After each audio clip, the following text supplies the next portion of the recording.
All right, folks, welcome back to another exciting episode. Today, we're diving into the fascinating world of language and communication. You know, it's incredible how something as simple as a sentence can convey so much meaning.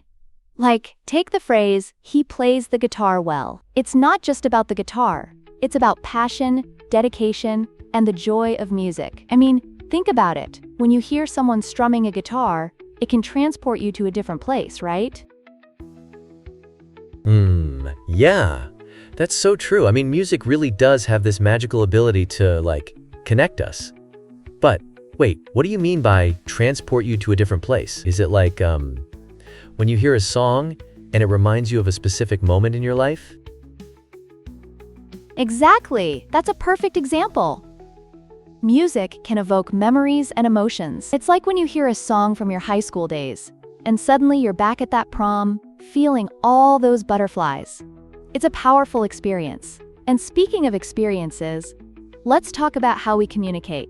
For instance, she explained it very simply. That's a skill, right? Yeah. I mean, I've had teachers who, overcomplicate things, and it just makes it so hard to understand. But when someone breaks it down, it's like, a light bulb goes off. Do you have any stories about a time when someone explained something really well to you? Oh, absolutely. I remember this one time in college, I was struggling with international trade concepts. My professor had this way of simplifying complex theories using real-world examples. He'd say, "Imagine you're trading baseball cards." Suddenly, I could visualize tariffs and trade agreements. It made everything click. Wow, that's such a cool analogy. I mean, baseball cards?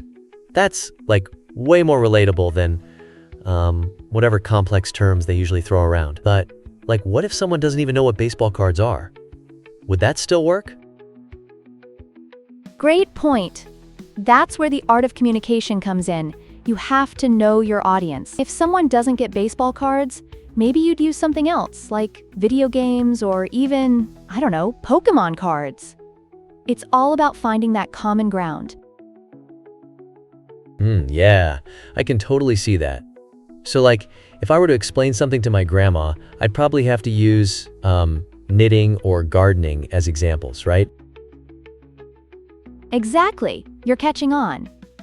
And speaking of everyday life, let's look at something simple like, "His hair is blacked." It's a straightforward observation, but it can lead to so many conversations. Hair color can reflect culture, identity, and even personal style. Oh, wow.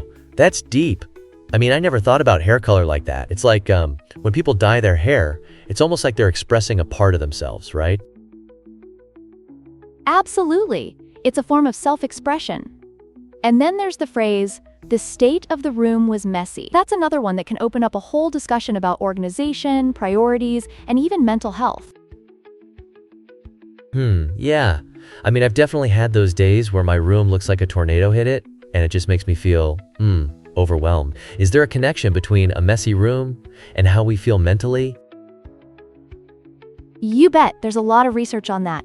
A cluttered space can lead to a cluttered mind. It's like when you're trying to focus on studying English every day, but your environment is chaotic. It can be distracting. Oh man, I can relate to that. I mean, I've tried to study in a messy room, and it's like, impossible to concentrate. So what do you think is the best way to tackle that? Great question. It's all about creating a system that works for you. Maybe start with small tasks, like setting the table for dinner or organizing one corner of the room. It's about building momentum. I like that. So if I just tackle one thing at a time, it won't feel so overwhelming? Exactly. And before you know it, you'll have a clean space that's conducive to learning and creativity. And speaking of systems, let's talk about the importance of having a new system for things. Oh, wow. That's a big topic. What kind of systems are we talking about? Well, it could be anything from a new way to manage your finances to a fresh approach to studying. For instance, if you're studying international trade, having a structured study plan can make all the difference. Yeah, I mean, I've tried studying without a plan, and it's just chaos. So what's the first step in creating a new system? The first step is identifying your goals. What do you want to achieve? Once you have that clarity, you can build a system that aligns with those goals. Oh, that makes so much sense. So if I want to get better at English, I should set specific goals, right? Exactly. And remember, it's all about progress, not perfection. Just like how they go to school by bus. It's a routine, but it's also a journey. I love that. It's every little step counts, right? Absolutely. And that's the beauty of communication and learning. It's all about the journey we take together. Laughs. I love that. It's like we're all on this big adventure, figuring things out as we go. Exactly. And every conversation we have adds another layer to our understanding. It's like building a puzzle, piece by piece. Yeah. And sometimes you find that one piece that just makes everything click, right? It's so satisfying.